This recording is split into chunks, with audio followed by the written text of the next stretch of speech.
Hey there, welcome back to High Infidelity, the best channel for cheating stories. Like and subscribe to channel for more spicy stories. Now, let's get into today's story video. I, 32 male, got an email from some woman about an affair my wife, 31 female, is having.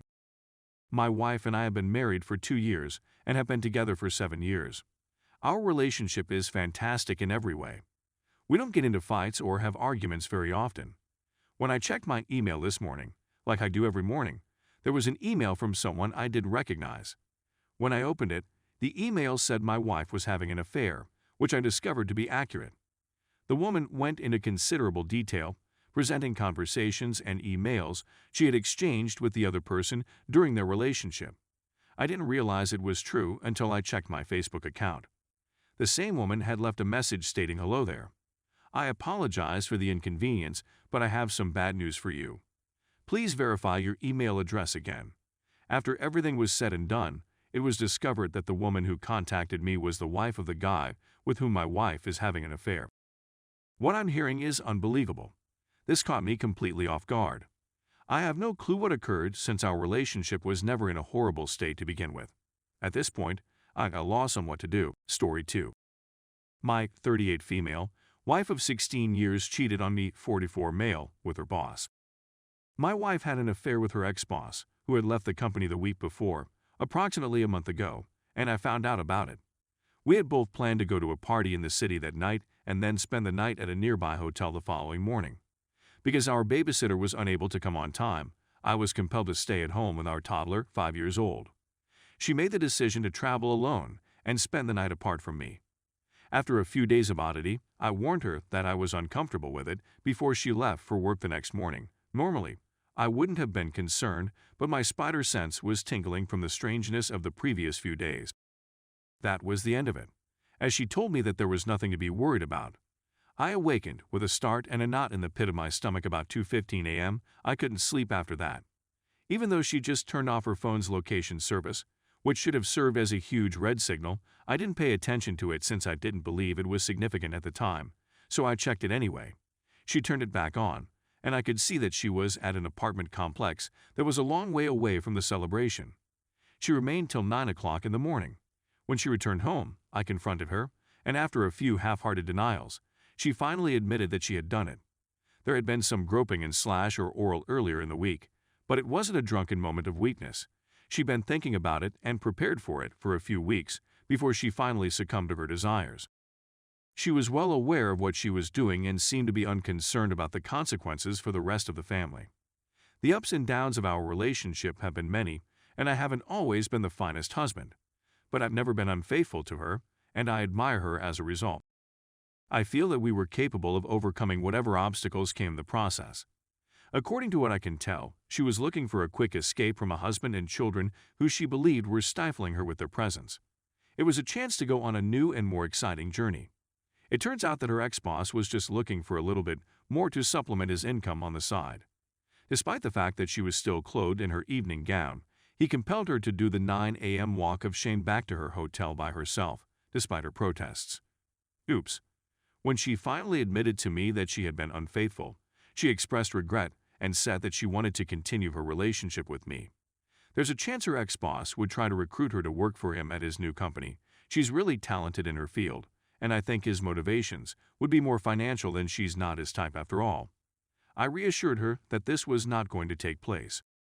She couldn't be with me while still working for the man with whom she had broken her engagement vows. I informed her that she needed to call her former supervisor and inform him that they were no longer able to speak with one another, and I wanted to hear her say it to him. She objected rather vehemently. The new role, assuming it comes to fruition, would represent a significant career boost for her. Turning it down would be a significant sacrifice, so I could understand some of the hesitancy. She asked if I could think about it for a day or two. She walked over to her mother's place for a few hours and returned to tell me that she'd chosen to make the call and forego the job chance. What she didn't realize was that I have access to her call logs since I got the phone bills. I could tell she'd spent an hour talking to her employer on her way to her mother's house. I didn't tell her I knew and had her contact her employer. She told him it was a major mistake and that they needed to break off all connection. He replied he understood and would respect her desires. That's precisely what I needed to hear. I then asked her whether she had spoken to her employer since he had sent her in a taxi back to her hotel. She said she hadn't. When I questioned her on this, she said, "If you want the truth, I sent him a text merely to check how he was healing after the party." I informed her that I knew this was a lie and that she chatted to him before returning home from her mother's house. I questioned her on the purpose of the hour-long phone conversation. She told me it was to discuss with me what she was going to contact him about later, the breakup call. Of course, this rendered the whole breakup call a load of rubbish. I informed her that I believed she had phoned him to inquire about the possibility of a relationship. She denied, but couldn't explain what the heck they'd been talking about for so long. Finally, she admitted what he'd said: "You should attempt to sort things out with your spouse. If not, we'll have to wait and see." So my intuition was correct. She had to decide whether to decline the potential professional opportunities since she needed to find out what her alternatives were. If she could have both the job and the man she was in love with, she would take it. If that didn't work, she decided she'd rather lose the job and be with her family than be alone and perhaps or might not obtain the job. For what it's worth, I ultimately advised her to take the job if it was given to her. I don't believe he would, since after he had with her, he would be putting his job at jeopardy due to the drama and consequences.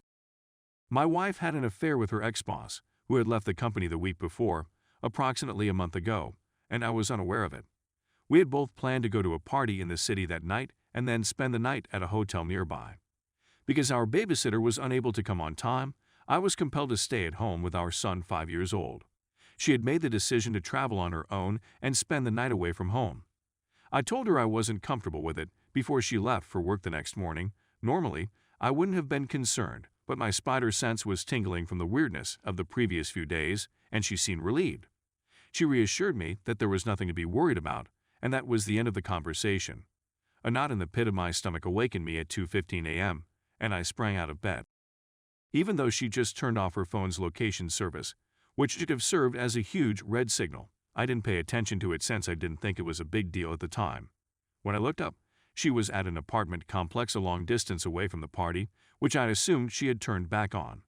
Despite the early hour, she remained till 9 o'clock the next morning. My husband and I confronted her when she returned home. After a few half-hearted denials, she finally agreed to admit the truth. There had been some groping and slash or oral earlier in the week, but it wasn't a drunken moment of weakness. She'd been thinking about it and prepared for it for a few weeks before it happened. Although she was well aware of what she was doing, she showed no concern for the consequences it would have on their lives. The ups and downs of our relationship have been many, and I haven't always been the most supportive and understanding spouse. But I've never been unfaithful to her, and I really care about her well-being. It is my opinion that we could have overcome the difficulties that emerged. Her appearance suggests that she was looking for a quick escape from a husband and children who she believed were strangling her in their own homes. It represented a chance to go on a new and more exciting journey. It turns out that her ex-boss was just looking for a little more money to supplement his income. Despite the fact that she was still clothed in her evening gown, he compelled her to do the 9 a.m. walk of shame back to her hotel by herself, despite her protestations. Hoops. As soon as she admitted to me that she had been unfaithful, she informed me that she had made a mistake and that she wanted to continue in my relationship with her. If her ex-boss finds out about her new job, he may try to hire her for the company where he now works. She's really talented in her field, and I presume his motivations would be more financial than. She's not his type. I reassured her that this was not going to occur. This woman couldn't coexist in the same space as me while working for the man with whom she had broken her vows. When I informed her that she needed to call her former supervisor and inform him that they were no longer able to connect, she expressed interest in hearing what she had to say.